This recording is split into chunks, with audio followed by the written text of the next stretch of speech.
Assalamualaikum warahmatullahi wabarakatuh. Saya Samsul Adi dari Teknologi Rekayasa Internet 4A.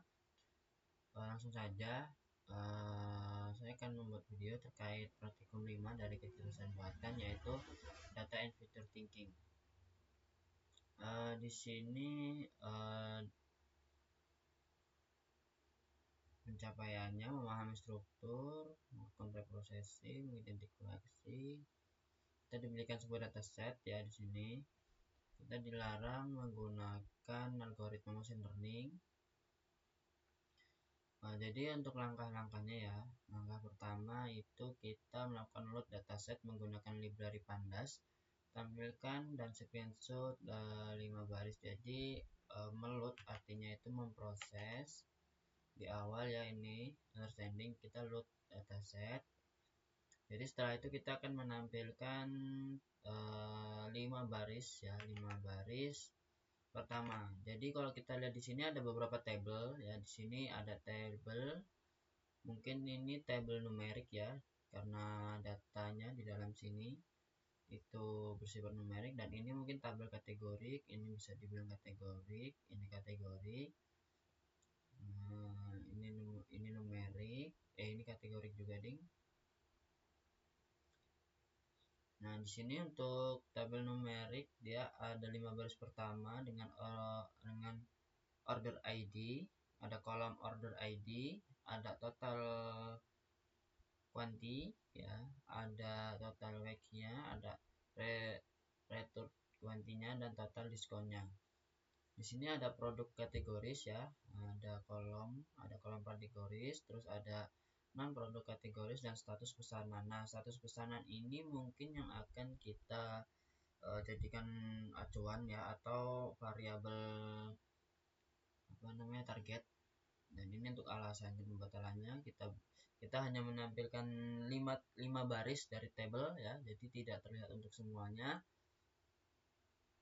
Ini terus untuk kolomnya itu ada 19 kolom, jadi ada 19 kolom, terus ada 20.848 baris. Nah, ini untuk sampel awal. Lalu kita masuk ke data processing ya, di sini identifikasi mana yang merupakan variabel target, fitur numerik, fitur kategorikal. Oke, jadi di awal tadi yang kata saya fitur variabel target itu mungkin status pesanan ya, kita jadi variabel. Terus untuk fitur numeriknya mungkin ada di status numeriknya itu di sini, numerik. Kategorikalnya itu ini selesai atau tidak selesai, selesai atau batal.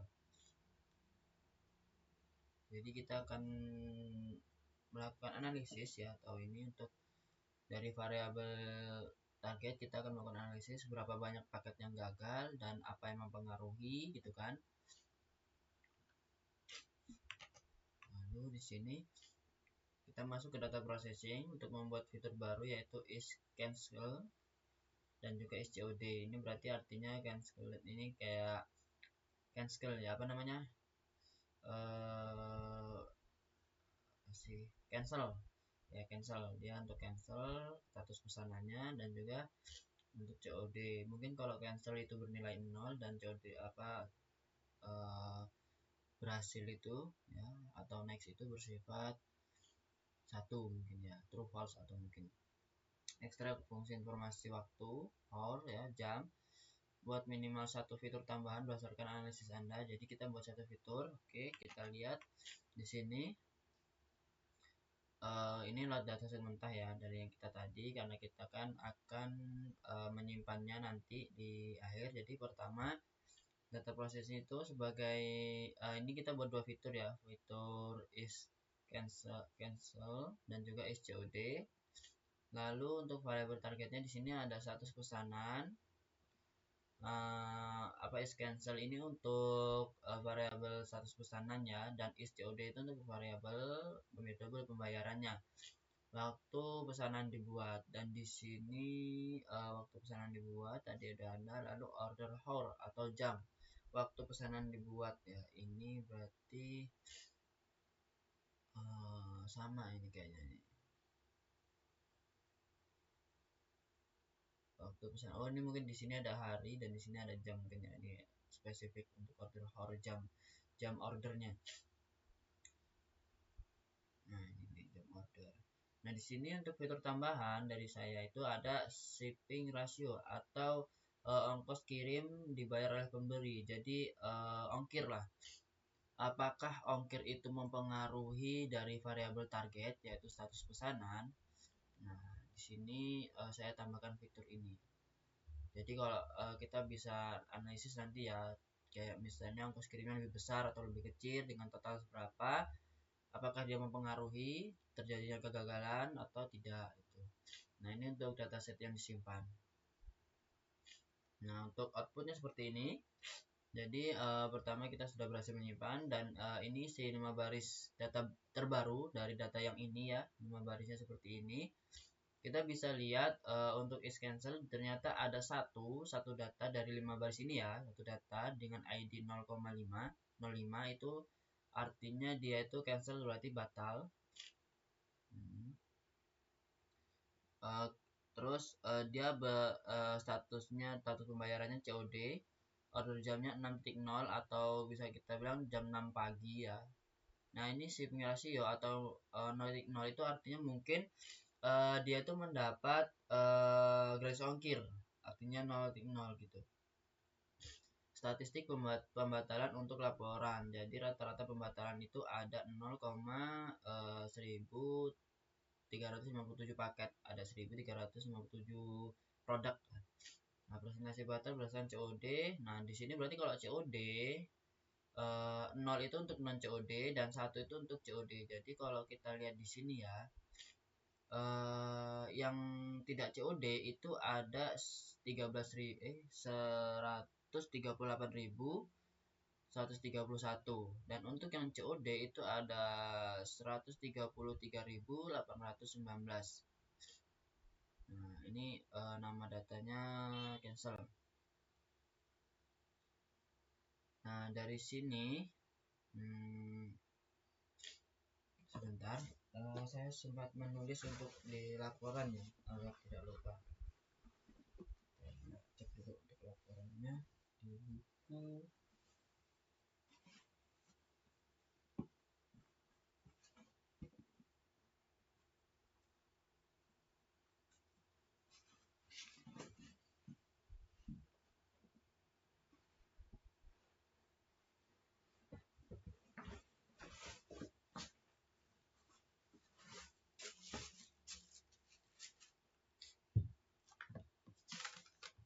Maksudnya itu adalah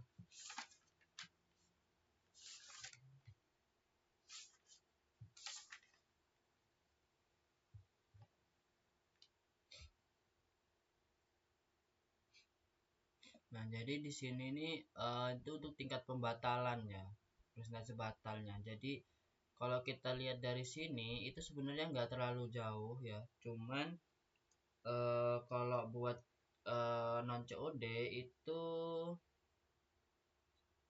dia 13,81% tingkat pembatalan dan untuk persentase batal untuk yang COD itu ada 13,38%. Jadi kalau dari metode pembayaran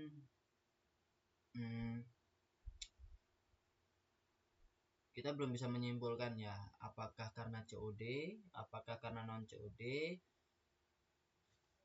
Nah, tetapi dari sini kita bisa tahu metode COD itu memiliki tingkat pembatalan yang rendah ya. Kalau dari sini kita tahu untuk metode COD itu memiliki tingkat pembatalan yang rendah, yaitu cuma 38% ya kalau dari angka ini. Mungkin untuk alasannya itu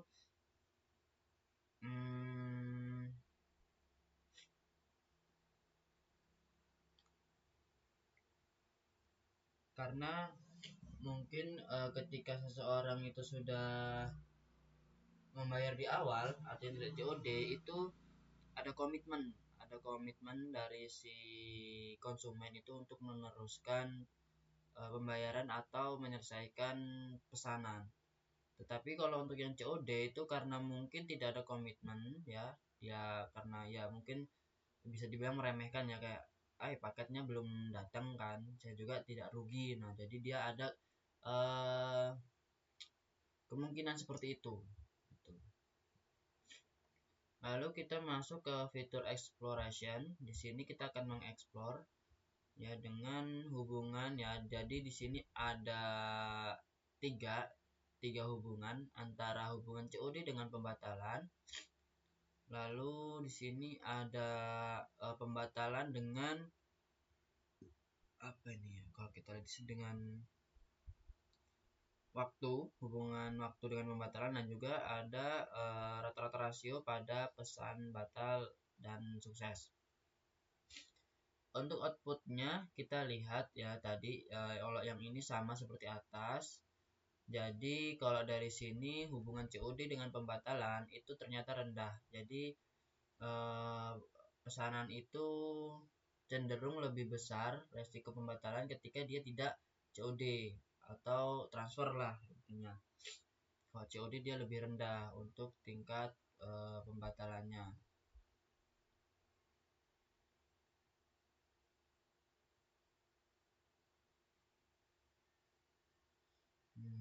Bentar. Ini kan COD tingkat pembatalannya rendah, non COD tingkat pembatalannya tinggi.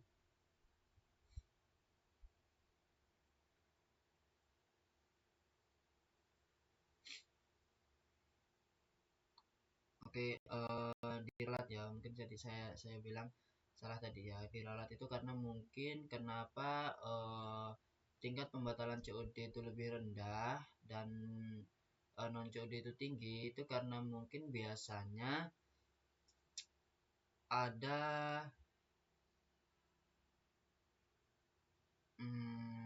keadaan yang tidak memungkinkan, atau misalnya kita dari sini kita bisa belum tahu ya tingkat, maksudnya pembatalannya itu dari pihak konsumen ataupun pihak penjual ya, pembeli atau penjual.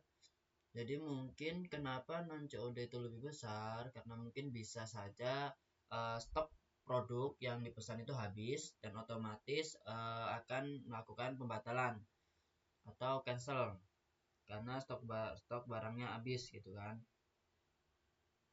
Atau kesalahan teknis kayak misalnya kita itu udah bayar, udah transfer tapi tidak masuk gitu kan, atau nyangkut lah ibaratnya segala macam. Nah, itu menjadi resiko tinggi untuk pembatalan non COD. Oke, lalu nomor 2 itu ada hubungan waktu dengan pembatalan. Nah, di sini kalau kita bisa lihat ada dini hari. Dini hari ini sebelum pagi ya, atau tengah malam, atau sepertiga malam. Terus ada malam. Nah, malam ini mungkin kisaran dari jam 8 sampai jam 12, dan dini hari ini dari jam 12 atau jam 1 sampai dengan pagi ya. Pagi itu dimulai dari jam 5 atau mungkin jam 7 ya, jam 6 lah. Sore, siang atau sore. Siang atau sore maksudnya dari jam 12 sampai menjelang menjelang malam ya. Kalau kita lihat di sini, dini hari itu ada 16,00 atau 16% ya untuk persentase pembatalannya. Lalu ini yang paling tinggi, artinya ini mungkin bisa kita hitung standar ya. Standar rata-ratanya segini pembatalan. Nah, untuk dini hari itu ada 16%, dan untuk siang atau sore itu ada 13 atau 13,25% untuk cancelnya. Nah, kalau dari sini kita bisa tahu bahwa pesanan yang dilakukan pada dini hari itu, atau pada malam, pada tengah malam sepertiga malam ya, dini hari itu memiliki potensi pembatalan yang lebih besar dibandingkan dengan malam, pagi, bahkan dengan siang ataupun sore. Nah, alasannya kenapa? Mungkin karena seseorang yang melakukan transaksi ya, baik itu COD ataupun tidak COD, karena ini berhubungan dengan waktu, konsumen yang melakukan atau pembeli yang melakukan transaksi pada dini hari itu cenderung dia lapar mata ataupun mengalami apa ya, tidak sadar atau kayak kita tuh iseng gitu kan, iseng atau nyoba gitu.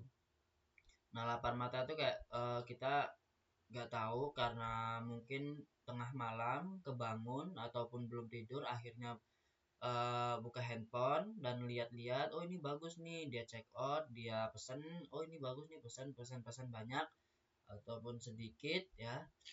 Dan ketika dia bangun di pagi hari, dia menyesal artinya kenapa harus beli ini padahal masih ada barang lama gitu kan, padahal masih ada makanan, kenapa saya pesan makanan lagi gitu. Nah, akhirnya di cancel gitu, ataupun barangnya juga di cancel. Itu akibat mungkin halu ataupun lapar mata ketika dini hari. Nah, untuk siang atau sore kenapa dia rendah, karena mungkin seseorang yang melakukan pesanan di siang ataupun sore hari itu dia berpikir secara matang, artinya mempertimbangkan keputusannya dia. Makanya untuk potensi cancel ataupun potensi batal dengan pesanan di siang atau sore itu rendah. Ya mereka karena sudah memikirkan sih. Lalu untuk rata-rata rasio ongkir pada pesanan batal dan sukses. Nah, tadi kan kalau kita lihat ya, 0 itu non COD, 1 itu COD. Nah, untuk yang COD itu 0,0000. Shipping ratio, bentar. Untuk shipping ratio itu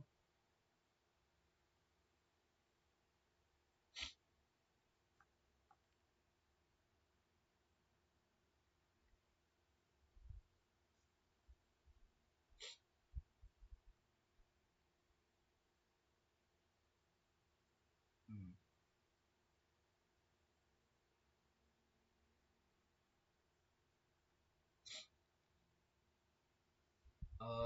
dari is cancel. Jadi kalau ada yang di cancel itu bernilai 1, kalau yang nggak di cancel itu bernilai 0. Oke.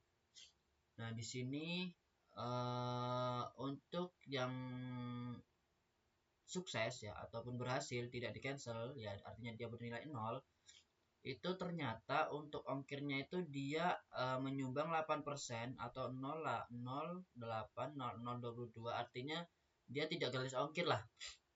Tidak gratis ongkir, dia itu memiliki ongkir dengan jumlah yang mungkin 8% dari jumlah barang gitu ya, harga barang, dan ternyata dia sukses, artinya dia berhasil.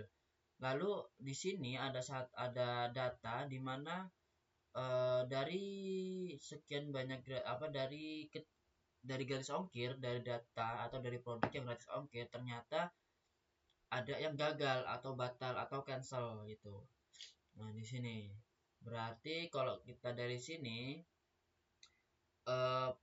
pesanan itu sukses atau batal, maksudnya sukses atau berhasilnya itu tidak berpengaruh pada ongkir. Buktinya ongkir yang dia itu mengambil keuntungan 8% dari harga barang itu malah sukses gitu kan, malah berhasil. Tetapi dengan garis ongkir malah terdapat pembatalan. Lalu dari sini juga kita masuk ke analisis pola ya di tahap 4. Kita cek dulu tahap 4 itu apa sih.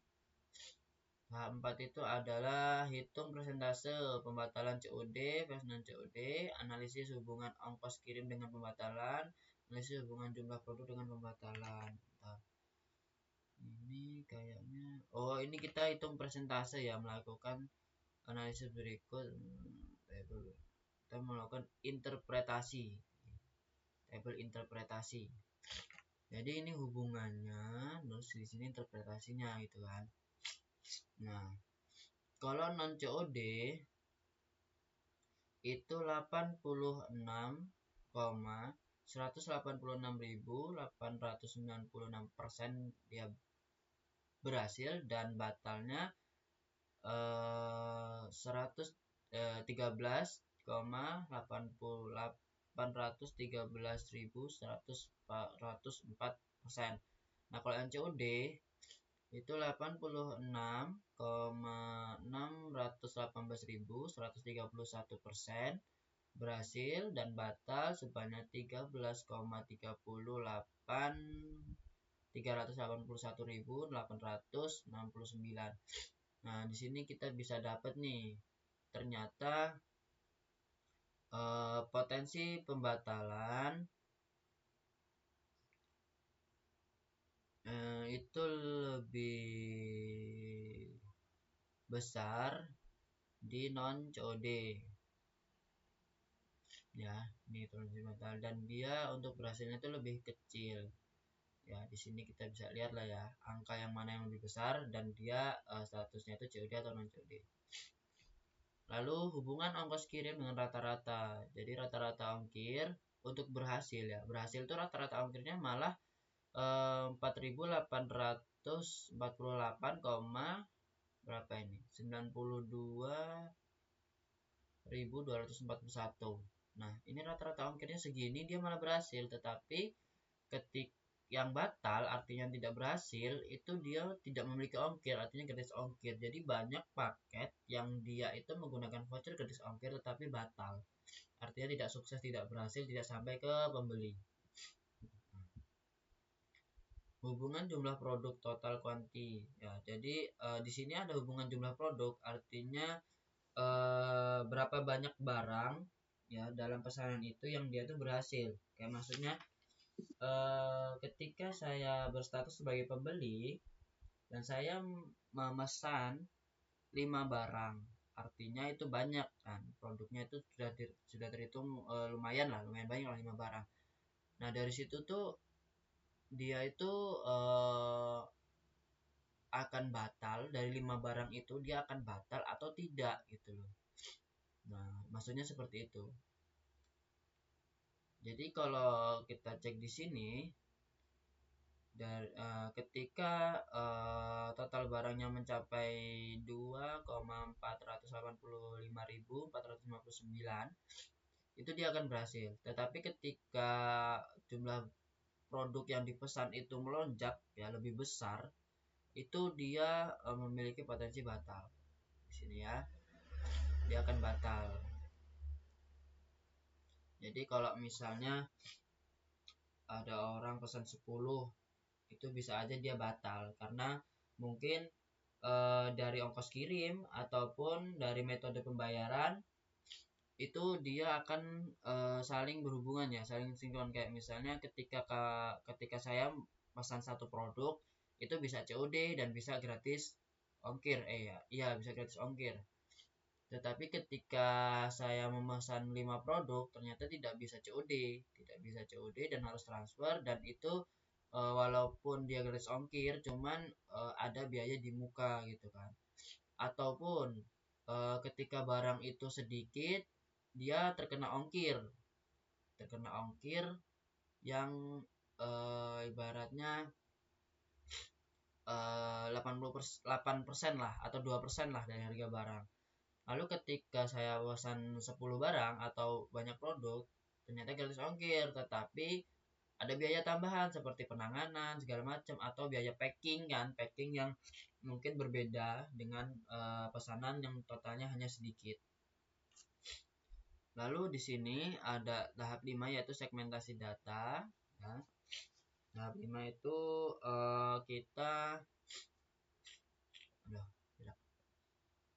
tahap 5 itu ada bagi data menjadi minimal 2 kelompok berdasarkan fitur tertentu, hitung tingkat pembatalan pada masing-masing kelompok, tentukan kelompok dengan rasio pembatalan tinggi seperti itu. Oke, jadi di sini ada 2 kelompok. Pertama kelompok kelompok jumlah, maksudnya jumlah barang ya, jumlah barang dengan variabel kuanti ya. Jadi ketika barang besar artinya barang itu lebih dari 2, 14 ya, atau ya, dan barang kecil itu dia dia berpotensi batal. Lalu ketika berdasarkan kelompok waktu ya, jadi kalau ketika dini hari itu kayak anomali mungkin ya, ini dia berpotensi batal, dan jam normal itu dia berhasil, artinya tidak terlalu banyak data yang terbuang. Kesimpulannya itu berdasarkan kuanti, ketika kelompok besar artinya ketika jumlah produk itu besar, dia akan berpotensi gagal, dan ketika jam waktunya tidak di jam normal, dia berpotensi gagal. Jadi mungkin dua variabel atau ya dua tabel ini yang sangat berpengaruh pada variabel target kita tadi, yaitu status pesanan antara dia batal ataupun tidaknya. Nah, di sini menganalisis konflik. Kita masuk ke penganalisan konflik, di mana kita harus menemukan satu data yang sesuai dengan pola umum, satu data yang bertentangan. Oke, berarti kita mencari perbandingan ya, data umum dan data yang tidak umum gitu. Nih, jadi di sini ada order ID 55 ya, jamnya mungkin jam normal, dia berstatus COD dengan total 1. Dia cancelnya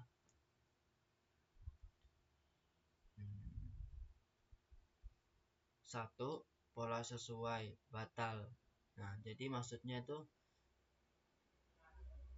dari yang kita analisis tadi ya, dari yang kita dapat tadi ya. Jadi ketika dia COD, nah kalau dari tadi yang kita dapatkan untuk COD itu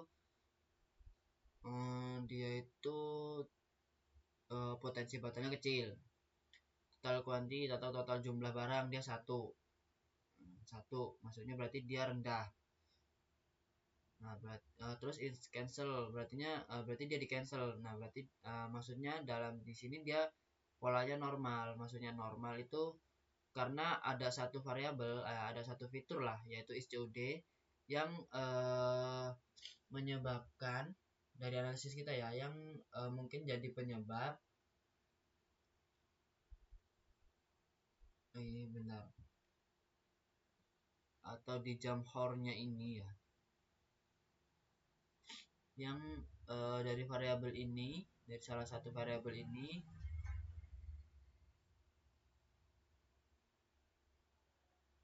yaitu bertentangan sesuai pola dong. Batal sesuai pola batal berarti karena ini dia cancel ya. Nah, di sini ini cancel ya, cancel itu artinya kan dia batal satu kan, berarti satu data ini batal, tapi di sini sesuai pola. Lalu di sini dia tidak COD ya, tidak COD.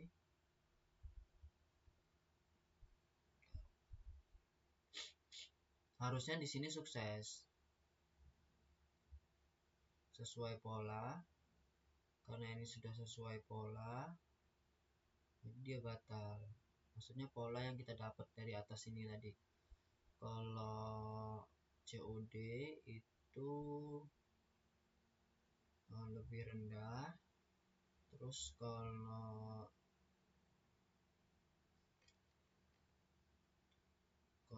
satu itu ini berpotensi sukses, ini berpotensi sukses, dan ini berpotensi batal ya. Mungkin polanya ini kan misalnya ini berpotensi sukses, nah ini karena jumlah sedikit berpotensi sukses, dan is cancel dia berpotensi sukses, maksudnya sukses cancel itu batal. Jadi kalau udah di cancel ya batal gitu kan, walaupun pembayarannya seperti ini. Lalu ini bertentangan, kita coba pahamin dulu ya. Bertentangan itu dia tidak COD, berarti dia itu berpotensi paket itu produk itu bakal batal. Kuanti 2 ini dia mungkin masih dibilang rendah karena tidak lebih dari 2, dan dia itu cancelnya 0, berarti tidak di cancel tapi dia sukses. Nah, ini bertentangan, maksudnya kenapa? Karena dia tidak COD. non COD. Padahal kalau kita dapat dari pola di atas tadi, data yang produk yang status pembayaran tidak COD itu dia memiliki potensi batal.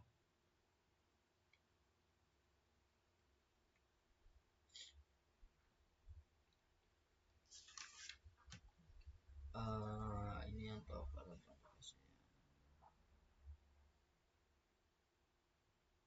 di sini, apakah pola dalam data dapat dijelaskan dengan aturan sederhana?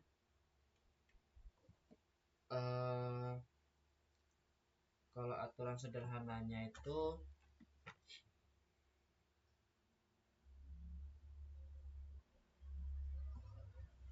dia itu sebagian besar pola itu dapatlah dijelaskan dengan sederhana, tapi dia tidak mutlak. Artinya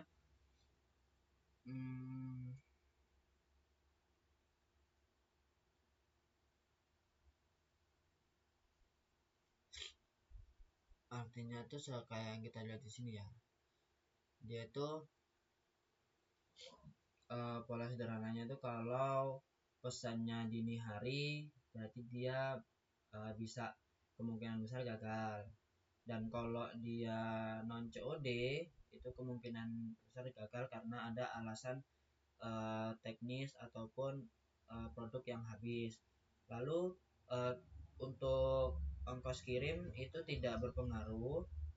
Yang berpengaruh itu tadi itu di besar kecil ataupun jumlah pesanan ya. Dia itu kalau misalnya lebih besar atau lebih banyak, dia berpotensi gagal disebabkan karena mungkin ada biaya tambahan walaupun dia gratis ongkirnya gratis, tapi ada biaya penanganan, ada biaya packing dan segala macam. Nah, untuk kecil mungkin dia lebih simpel dan berpotensi tidak gagal ataupun sukses. Tetapi pola tersebut juga itu tidak mutlak. Artinya mutlak itu tidak pasti aturan sederhana itu terjadi. Pada kondisi apa aturan tersebut gagal? Pada kondisi ya ini seperti ini, yang bertentangan ini. Jadi kondisi gagalnya itu ketika kita kan udah nemu pola nih, polanya nih kayak gini kan. Kok ketika pola itu gagal, apa yang membuatnya dia gagal itu adanya pesanan yang di luar pola tetapi dia berhasil. Artinya ya bertentangan tadi, adanya produk yang bertentangan tetapi dia berhasil. Nah, itu berarti pola yang kita buat itu gagal. Artinya ini tidak mutlak, tidak seperti itu. Apa kesulitan dalam membuat sistem otomatis berbasis aturan dari data ini? Susahnya itu untuk menganalisis ya, untuk menggambarkan sebuah pola. Menggambarkan sebuah pola itu mungkin cukup sulit karena walaupun kita tahu oh ini nih yang lebih besar pembatalannya ini non COD bukan COD. Kalau COD mah dia sukses gitu kan, lebih besar sukses. Nah, walaupun kita tahu seperti itu tetapi kita tidak tahu alasannya kenapa gitu kan, alasannya kenapa. Terus yang gratis ongkir kok malah banyak yang batal gitu kan. Tetapi yang berhasil yang terkena pembayaran ongkir dia malah berhasil. Nah, ini kita harus tahu alasannya nih kenapa gitu kan, apa alasan logis di balik itu tuh kenapa. Nah, dan untuk menarik kesimpulan itu mungkin cukup sulit ya, kayak membandingkan dua kelompok yang sangat berpengaruh gitu kan, itu mungkin sangat sulit ya. Seperti itu, sulit ya untuk menentukan dua ini. Lalu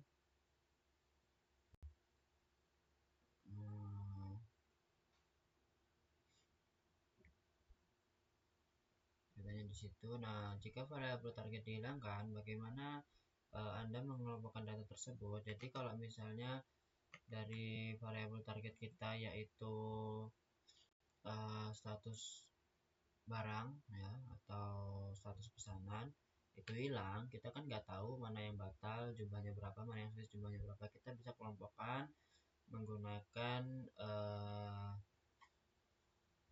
di sini kita bisa menggunakan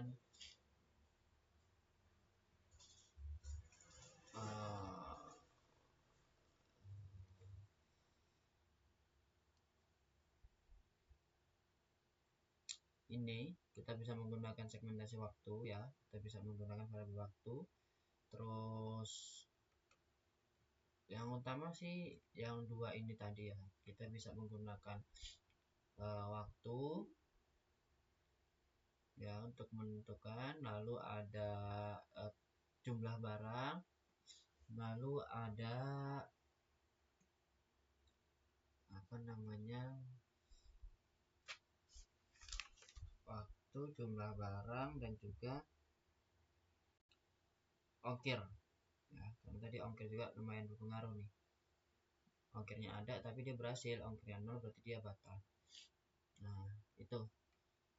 Oke, mungkin cukup sekian dari saya, kurang lebihnya saya mohon maaf. Saya akhiri, wassalamualaikum warahmatullahi wabarakatuh.